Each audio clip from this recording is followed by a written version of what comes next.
सम्मानीय मुख्य अतिथि, इस समिति के अध्यक्ष ठाकुर रणदीप सिंह जी, व्यवस्थापक डॉक्टर BD त्रिपाठी जी, प्रबंध कार्यकारिणी के सदस्य आदरणीय श्री सुरेंद्र सिंह जी, अग्रिम पंक्ति में विराजमान आदरणीय राघवेंद्र शुक्ल जी, इस विद्यालय के प्राचार्य श्री संजय मिश्रा जी, प्रधानाचार्य आदरणीय कुररिया जी, समस्त आचार्य दीदी, पूर्व छात्र और प्रिय विद्यार्थियों, मुख्य वक्ता के रूप में संजय मिश्रा जी ने बुलाया और उन्होंने इसके पीछे उद्देश्य बताया कि जो 12वीं में इस साल बच्चे पास हो रहे हैं उनको उच्च शिक्षा, तकनीकी शिक्षा, चिकित्सा शिक्षा अगर आगे जाना है तो क्या करना चाहिए। मैं उच्च शिक्षा से संबंधित हूँ और सरस्वती शिशु मंदिर गड़ा फाटक का 1997 ईयर का पास आउट हूँ। वहाँ से पास होने के बाद साइंस कॉलेज से आगे की पढ़ाई की यूनिवर्सिटी, और फिर मुख्य विषय मेरा गणित है और गणित में नेट क्वालिफाई करके फिर PhD किया और कई लोग को PhD कराया भी है और वर्तमान में एक कॉलेज में प्राचार्य के पद पर हूँ। पहले तो आप सब लोग अच्छी जोर से ताली बजा के अपने लिए ताली बजा के स्वागत करें कि आप विद्या भारती द्वारा संचालित सरस्वती विद्यालय के पूर्व छात्र हैं और वर्तमान छात्र हैं और जो पूर्व छात्र होने वाले हैं। अभी 26 जनवरी को ही सरस्वती शिशु मंदिर के एक छात्र को राष्ट्रपति पदक मिला है। आपको है जानकारी? है आपको नहीं जानकारी? गंगानगर सरस्वती शिशु मंदिर के एक छात्र को जो DGP हैं, IPS हैं, जैन साहब, उनको मिला है पुरस्कार। जो थल सेना अध्यक्ष हैं, अपने देश के थल सेना अध्यक्ष हैं, वो भी विद्या भारती द्वारा संचालित सरस्वती विद्यालय के छात्र हैं। अभी हमने पूर्व छात्रों को यहाँ पर सुना जो राजनीति के क्षेत्र में पाटन में पार्षद हैं, बहुत अच्छा बोल रहे थे और वो जो बोल रहे थे वो संस्कार भी इसी विद्यालय से मिले होंगे, तभी इतना अच्छा भाषण दे पाते हैं और राजनीति में अपना अच्छा करियर आगे बनाएंगे। जबलपुर में भी एक विधायक हैं डॉक्टर अभिलाष पांडे जी, वो भी सरस्वती विद्यालय के पूर्व छात्र हैं। ऐसे बहुत सारे व्यक्तित्व हैं जो विद्या भारती द्वारा संचालित सरस्वती विद्यालय के पूर्व छात्र रहे हैं। आप सब में एक चीज़ कॉमन है, पूर्व छात्र भी बैठे हैं, 11th वाले भी हैं, 12th वाले भी हैं। क्या कॉमन रहेगी? एक चीज़ बताएं आप।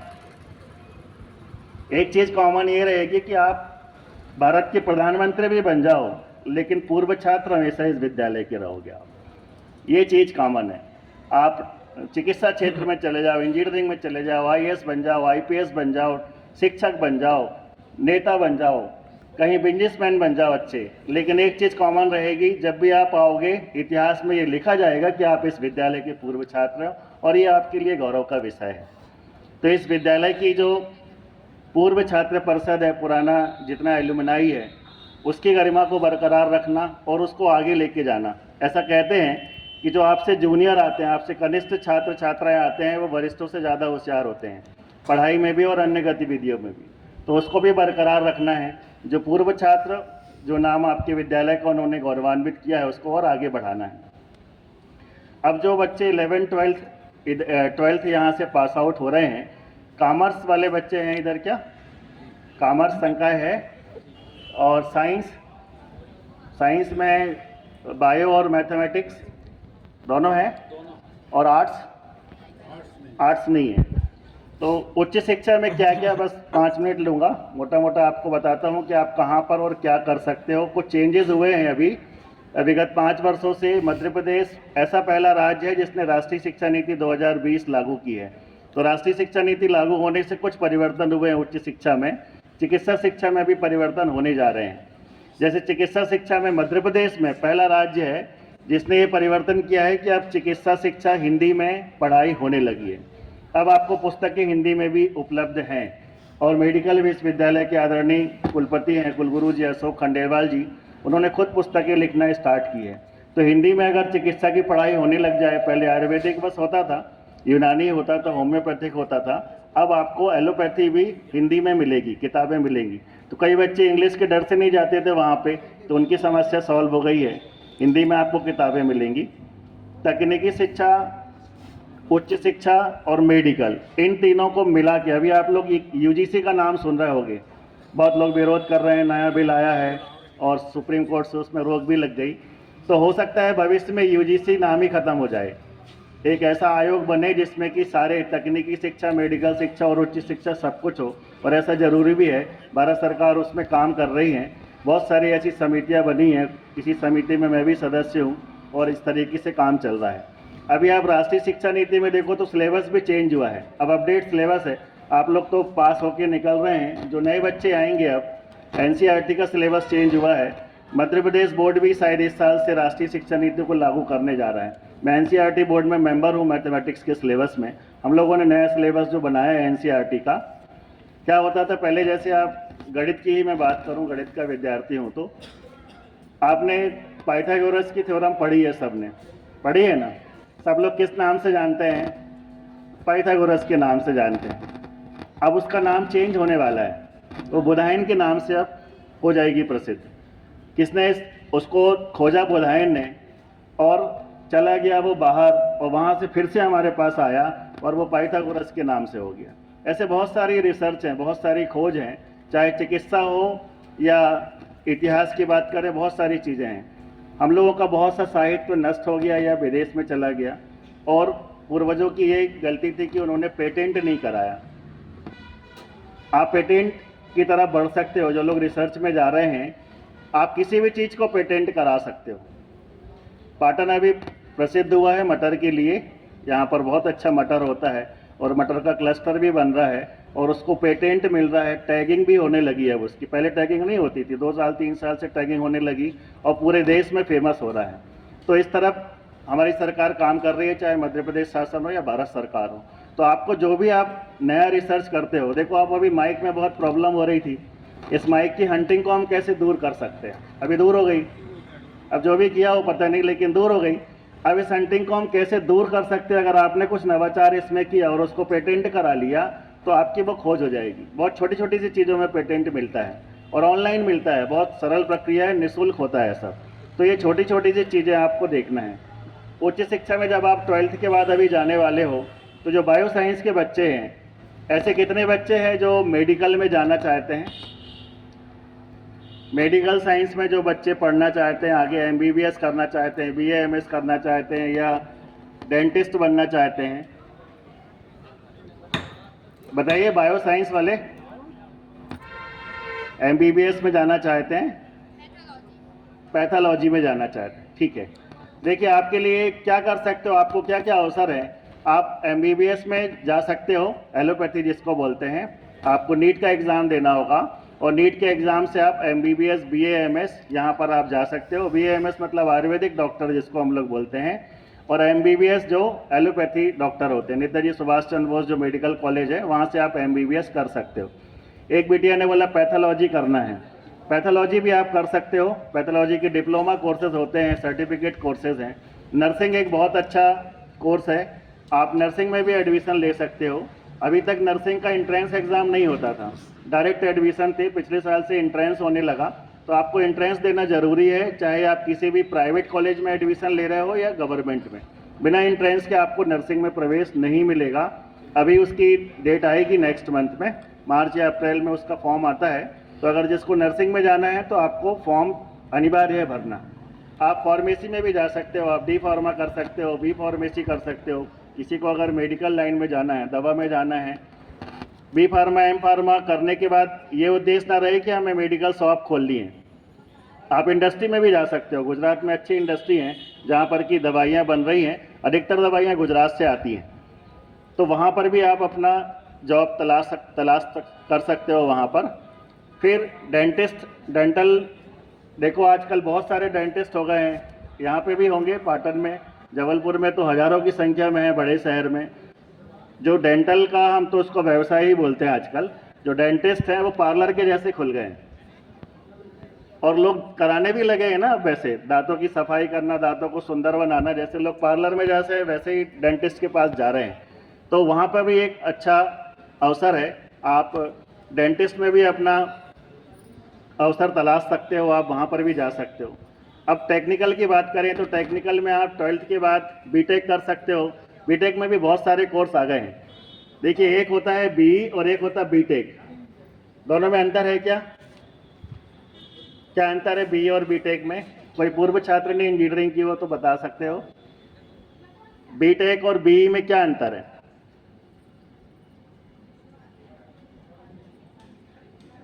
कितने लोग हैं जो बीटेक करने जा रहे हैं आगे 12th के बाद या 11th के बाद जाएंगे? मैं बताता हूँ बी और बीटेक में क्या अंतर है। जो बीटेक होता है वो कोई आईआईटी या एनआईटी या ट्रिपल आईटी से अगर कोई कर रहा है तो उसको बीटेक बोलते हैं। ठीक है, अपने यहाँ जबलपुर में हर कॉलेज बोलता है कि हम बीटेक करा रहे हैं, तो बीटेक नहीं कराते, वो बीई कराते हैं। Bachelor of engineering and bachelor of technology, दोनों में अंतर है। जब आप बैचलर ऑफ टेक्नोलॉजी करने जाते हो तो वो किसी ना टेक्निकल इंस्टीट्यूट से आपको वहाँ की डिग्री मिलेगी, और टेक्निकल इंस्टीट्यूट को ही अधिकार है कि वहाँ से बीटेक की डिग्री दे सकता है। जैसे जबलपुर में ट्रिपल आईटी डीएम है, वहाँ से आपको जो डिग्री मिल रही है वो बीटेक की है। बाकी जगह से आपको डिग्री मिल रही है वो बीई की डिग्री है, bachelor of engineering.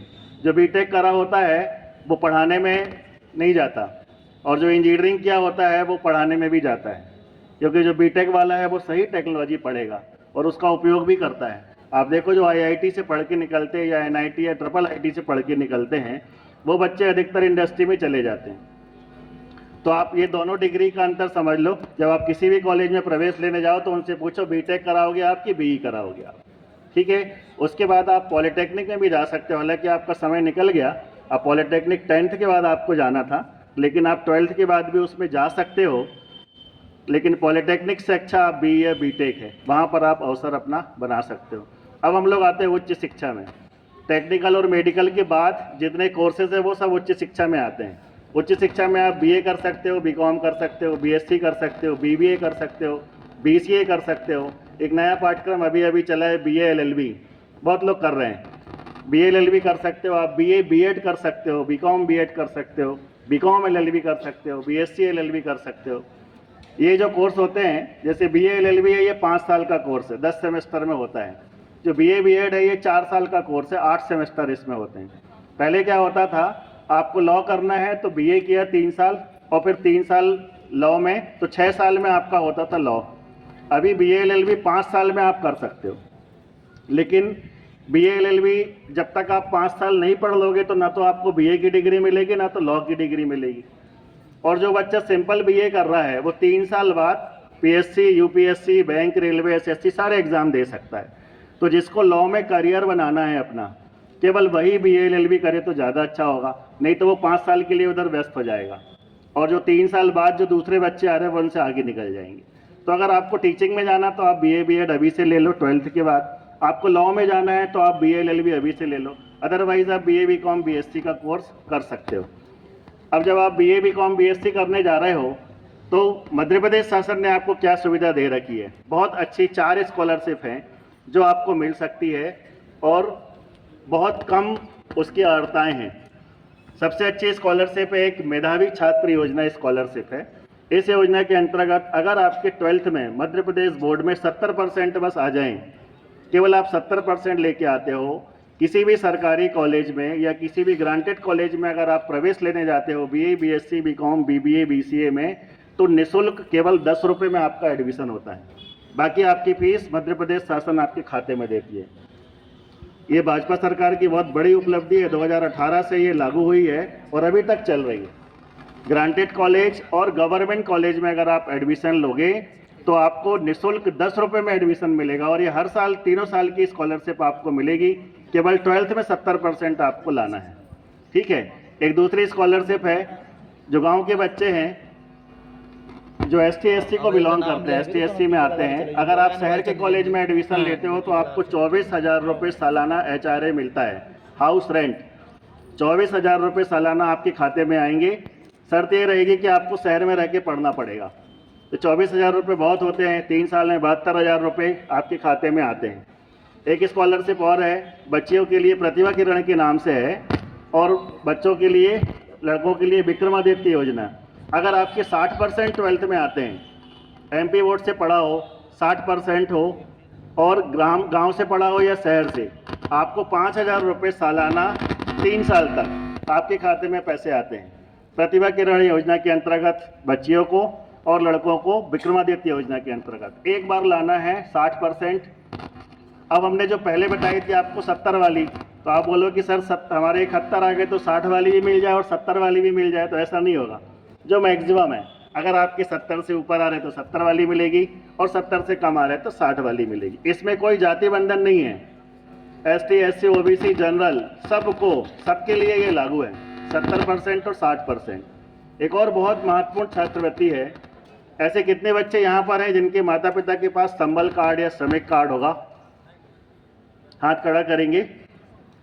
Sambal card या श्रमिक कार्ड किसी के पास नहीं है? संबल कार्ड हाथ खड़ा करने में संकोच लग रहा है क्या? जिनके माता पिता का संबल कार्ड बना हो, एक ऑरेंज कलर का कार्ड होता है, पहले माननीय शिवराज सिंह जी की उसमें फोटो हुआ करती थी, आजकल पता नहीं किसकी फोटो है, ऑरेंज कलर का कार्ड है ATM जैसे, उसमें लिखा होता है संबल कार्ड या श्रमिक कार्ड। ठीक है, आप मत हाथ खड़े करो। जिनके भी माता पिता के पास अगर वो कार्ड है और अगर आप 12th में केवल पास हो जाते हो, ना तो 60 चाहिए ना 70 चाहिए, केवल 33% अगर आपके 12th में आते हैं, किसी भी सरकारी कॉलेज, ग्रांटेड कॉलेज में आप एडमिशन लेने जाते हो, आपका केवल 10 रुपये में एडमिशन होगा। 3 साल तक गवर्नमेंट आपकी फीस उस महाविद्यालय को पे करेगी। बहुत अच्छी योजना है, मुख्यमंत्री जन कल्याण योजना के नाम से ये प्रसिद्ध है। आपके माता या पिता का संबल कार्ड होना चाहिए। ये मेडिकल में भी लागू है। अगर आप किसी गवर्नमेंट मेडिकल कॉलेज में एडमिशन ले रहे हो तो भी संबल कार्ड में आपको निःशुल्क चिकित्सा की पढ़ाई करने मिलेगी। गवर्नमेंट इंजीनियरिंग कॉलेज में भी आपको निःशुल्क मिलेगी। बहुत अच्छी महत्वाकांक्षी योजना है मध्य प्रदेश शासन की। लेकिन जब आप 18 के हो जाओगे, अभी आप 18 की नहीं हो, कई बार लोग फायदे के लिए संबल कार्ड खुद का भी बनवा लेते हैं। तो आपको कभी भी खुद का संबल कार्ड नहीं बनवाना है जब तक आपकी शादी नहीं हो जाती, ध्यान रखना। कई पेरेंट्स बनवा देते हैं। अगर आपने अपना संबल कार्ड बनवाया, संबल कार्ड समग्र ID और आधार कार्ड से बनता है, तो जब आप गवर्नमेंट जॉब आपकी लगेगी तो आप वहाँ डिस्क्वालीफाई हो जाओगे, क्योंकि आपने अपना पंजीयन श्रमिक में करा लिया। तो जब आप मजदूर हो गए तो आप सर्विस में नहीं जा सकते फिर। तो ध्यान रखना, आपके माता पिता का संबल कार्ड है, उसका लाभ आपको मिलेगा। आपके संबल कार्ड का लाभ आपको नहीं मिलेगा, आगे आने वाले बच्चों को मिलेगा। तो ध्यान रखना, माता पिता का संबल कार्ड नहीं बना हो तो बनवा लें आप, पार्षद जी आपकी मदद कर देंगे। यहीं से बनता है, गाँव से, ग्राम पंचायत से, और पार्षद बनाते हैं। ऑनलाइन सब प्रोसेस है, बता देंगे भैया आपको। तो जिनका नहीं बना है वो बनवा सकते हैं। ये बहुत महत्वाकांक्षी योजना है शासन की। तो इस तरीके से ये 4 योजनाओं का आप लाभ ले सकते हैं। एक योजना है, जैसे पाटन से आप शहर जा रहे हो तो आवागमन योजना भी है। इसमें 5,000 रुपये सालाना आपको मिलते हैं आने जाने के लिए। या अगर इधर पर मेट्रो है तो मेट्रो का पास उस कॉलेज से मिलके बना के वो देते हैं आपको गवर्नमेंट कॉलेज से। तो सब सुविधा है, पढ़ना आपको है। मेरी आपको शुभकामना है और एक निवेदन भी है कि इन सारी स्कॉलरशिप में अगर आप मेधावी स्कॉलरशिप लेते हो 70% वाली, तो वो बहुत अच्छा होगा। क्योंकि जितनी भी स्कॉलरशिप हैं, जैसे हमने संबल बताई, तो संबल स्कॉलरशिप क्यों मिलेगी? आपके माता पिता के कारण मिलेगी। प्रतिभा किरण विक्रमादित्य क्यों मिलेगी? आप 60% लाओगे तब मिलेगी। और 70% वाली मेधावी भी तभी मिलेगी, वो आपके कारण मिलेगी और आप मेधावी में काउंट होगे।